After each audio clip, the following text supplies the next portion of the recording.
All right, so we are live, and Instagram, you cannot see my little talking head, but Facebook and YouTube can because, well, Facebook and YouTube aren't silly. What I'm going to do today is show you guys a time lapse and kind of a walkthrough of how I go about doing a shot like this. So this is in Miami Beach, and I posted earlier in my Instagram story a time lapse of this, and then I also posted a video on Facebook for it as well. But I'm gonna go ahead and play this, and I think let's play it. So this is about 1 or 2 hours of shooting condensed into 1 minute of a time lapse, right? So this is, you can kind of see me every shot that I've taken, and right here, this was a shot, right? That's something that I came and afterward graded and liked. My wife sitting, the two of us enjoying the sunrise, and you'll see I'm kind of moving around here, testing things and seeing what I like, lighting wise, composition wise. And there again, that's a shot. So that's my shot, first light. And again, I knew at that moment when I shot that, that's it, that's a good one. Hey, Jahir. But I kept shooting because there are actually some cool ones after the fact, or after that. Some of these other ones where I get the wake around the rock, those are cool too. But that's basically kind of what I'm generally going for. So this was obviously one of the last shots of that morning, and to me, sunrises are especially cool to shoot because anybody can you kind of have your day, you do your lunch, and you go out and you shoot the sunset, right? It doesn't take a whole lot of planning to do that. You don't have to get your butt up out of bed to do that. Some of my favorite shots, especially this one, and then some of mine from New Zealand, where I had to drag my ass out of bed at 2 o'clock in the morning, drive 2.5 hours, then hike into a location to get there, to be there. The commitment to do it, to to be there at that moment is a completely different intention than what you get in a sunset, which is still totally cool and they're beautiful, but for me, there's something super special about a sunrise. So let me walk through these a little bit. And so this was I showed up on the beach, just kind of getting going, and obviously, we stopped and got coffee. This first shot here is a out of focus mess, and I started to pull my stuff together. Yeah, I know. So Jahir saying the clouds on the horizon are awesome. Yeah, I mean that was the first thing we showed up, and Veronica's just hanging on the beach behind me, and I'm sitting there with my cup of coffee, pulling my head out of my what, and I'm just trying to find something. And first, before I even took my camera out, there was a lot of walking around on the beach, just kind of watching this unfold, seeing what I might find and what foreground I could get here. And I really liked these, once upon a time, some sort of pillars or something. I'm not even sure what this was, but the tide was right, and we stumbled upon this. So I started to use it as a compositional element. And so you can see I'm just moving around little bit by bit, and the goal here is I'm using this stacked rocks, 1, 2, 3 into the horizon, and lo and behold, this lines up on the third of the image, and I'm guiding the eye across with these objects. To me, this is hugging the left of the frame just a little too much. The negative space here is not quite right. That's one of those things in the moment, nope, see, I fixed it. So then I stepped away, right? And gave myself a little bit more negative space. I went on a longer lens. So I think I was probably like a 24 or something like that before. And then I pulled back for a 16. This is absolutely a 16. So I can see just the distance between here and here changed. Now, what I'm generally watching for is like, see the foam around this. So this comes from like a 1 or 2 second exposure, and the foam, as the tide pulls away, you have to time the wave just right so that it comes up and the wave comes back, and as it's pulling away, your shutter is open to capture, that exact moment. So this is kind of what I start focusing on, and working on the timing to kind of get that. These are always cool too when you do like a little long exposure, like this like softens those details and stuff, which is kind of a cool shot, I think. Yeah, and lo and behold, I liked that. And so then this is the grade, right? This is the camera raw. So what you see when you shoot, like let's say you're shooting with your cell phone, it wouldn't look like this. Like this is a raw file out of the camera that is a much more flat format. Anybody where they're like #no filter, like no, your camera out of the box is putting a filter and a curve on everything it shoots. The only way you don't get that is when you shoot with a mirrorless camera, a DSLR or something like that. Then you end up with photos that look like this. And to most people, it's like, well, that's kind of drab.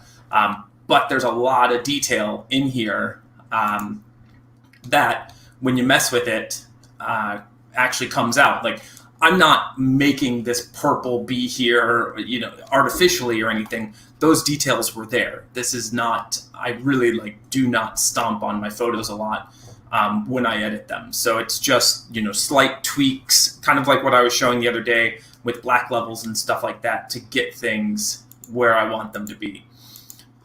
So that was one shot from that day. It's okay. I don't like it as much as I like the other, because after this moment, I'm going to move in a little bit closer to this rock where some cooler details are happening. This is okay as a foreground element, but I ultimately end up kind of down here shooting in the sand there, looking out in a similar situation.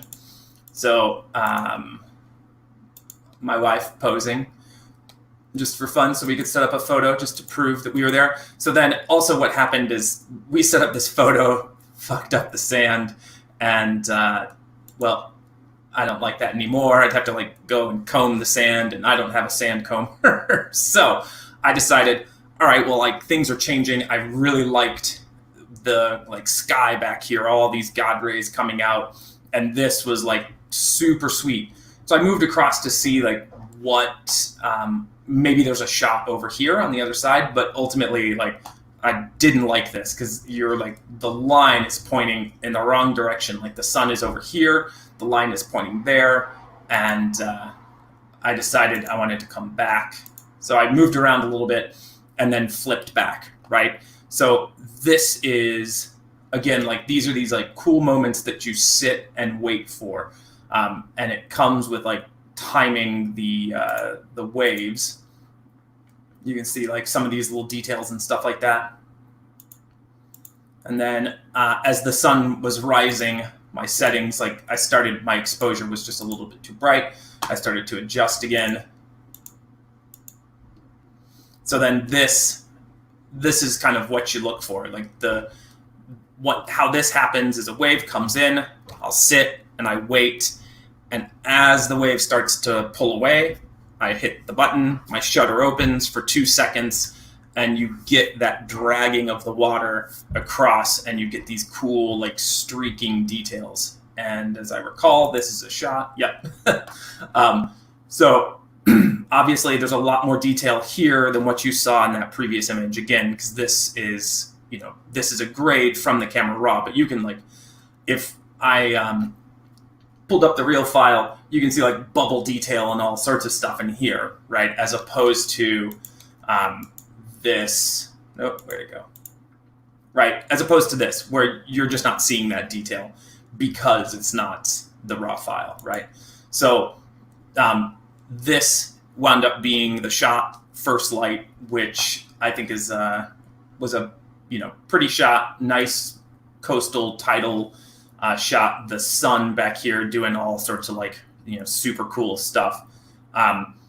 The other thing I do, and I kind of showed this the other day when I did the video with my kids and was talking about the gear and everything, I brought out some of the filters, and those of you on Facebook can kind of see me pantomiming some stuff, but they're those little plates, pieces of glass that I put in front of my lens to grab the sky, because when you shoot like this, I've talked a little bit about bracketing and stuff. I can't shoot multiple exposures to get a shot like this. To get the ocean the way I want it, that's one shot. To get the sky the way I want it, I could shoot multiple exposures for that and then comp them together. But kind of philosophically, what I've talked about, not a huge fan of that. I prefer to just put a grad on the lens, and then I can get the detail, up here in the sky and keep that properly exposed. And you'll see, if you, shot this normally, all of this would be super bright. All of the sky without a grad would be super bright. But because I shot with a grad, everything had a level exposure throughout. Yeah, this is from Miami Beach. So then you can see, I liked that one. I remember at the time, liking it.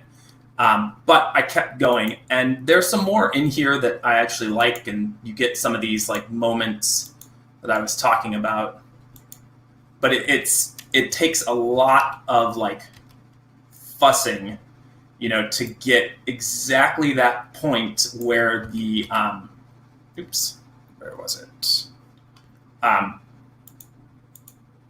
Where the foam wraps exactly around that rock, right? Here. It's kind of starting to do it. And if I wanted, I could probably pull on this a little bit. This is kind of nice, that little sheen. And this is a nice leading line.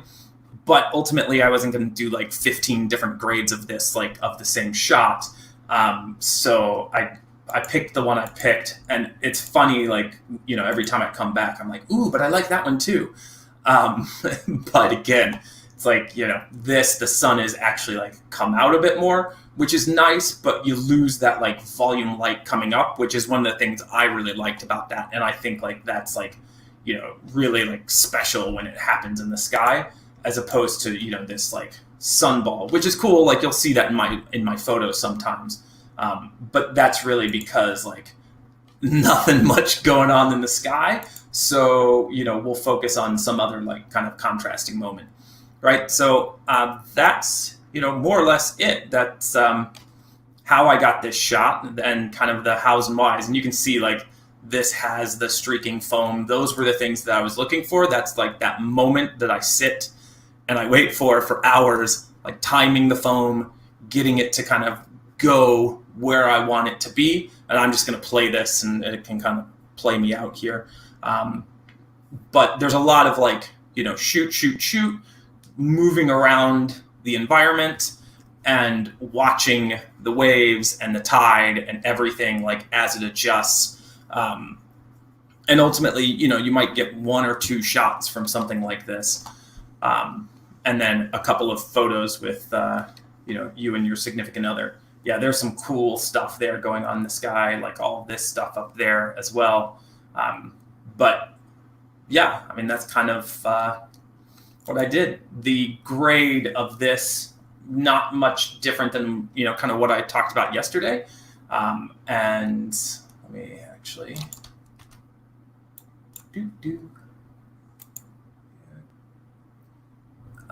do I want to quit? I just want to actually bring up. So this, I actually wound up killing my old grade of this. I realized Luminar, in all of its super awesomeness at times, also has a few things regarding memory management that can be frustrating, let's say. So in an effort to clear out disk space, I had cleared my cache with, basically like a year back, and this is an old photo older than a year. So when I came back to it today, I realized crap, I don't have my final grade of that image. And, if I did it again, I might do it slightly different, but this is more or less, the same kind of thing that I did. And again, you'll see splitting of the highlights and the shadows to flatten it out. That's basically doing that Rec 709, or throwing a LUT on it is kind of as I see it, and it's just an additional flattening. And then tweaking the blacks and the whites. Doing that's going to bring in a lot more contrast in your image. So one of the things which is huge, if you go if you saw most of my color corrections, I'm not color correcting ever the entirety of the saturation. I don't bring all saturation down. I go in and I isolate channels, each one, and I know which ones I tweaked here, and based off what I'm trying to grab and the look I'm trying to go for and stuff. So it's a specific targeting basically. And again, I talked a little bit about detail enhancing, and you can see there's a mask that I put up here. There's this little guy you can see, and I'm really only enhancing detail in this area, and then a small vignette. But that's your raw, right? It's that flat look. That's your grade. Nothing. There's no photoshopping, tomfoolery, anything where it's not putting things that weren't there into the shot just because I think it'd make it cooler. A couple of adjustable gradient things. I adjusted the sky, graded that down just to even emphasize the gradient that I had shot with, and then just a little bit of color contrast and messing with my mids and shadows and stuff, just a touch, and a hair amount of split toning, which is just warming your highlights, cooling your shadows, very standard filmic workflow. So and photography does it as well. It's not like it's only film. So that's that. I hope you enjoyed this. I posted the time lapse up, but just I kind of wanted to tease it, and you could see this is there's a series of photos, not knowing exactly what they are, and then actually go into a little bit of depth. Raw files have a lot more color information, and that's how you're able to pull them out. And generally, in landscape photography and just photography in general, they'll tell you, it's exposed to the right, and that's your histogram up here when you are shooting. And my this little banner guy is in the way. My logo is annoying. Let's turn that off. Go away. So this little dude, which is your histogram up here, if you saw the raw with nothing on it, it's definitely pushed to the right. There's more values over to the right, and a raw file has more color information in the brighter values than it does in the darks, actually. Now, saying that, there are some instances where I shoot an underexpose, and Ansi, I owe him a Star Trail video, and I'm going to do it very, very shortly.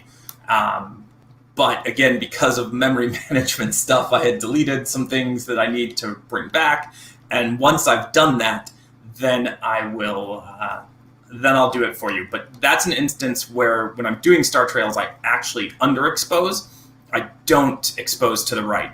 I'll shoot my plate, and then I go in and shoot my Star Trails just slightly underexposed.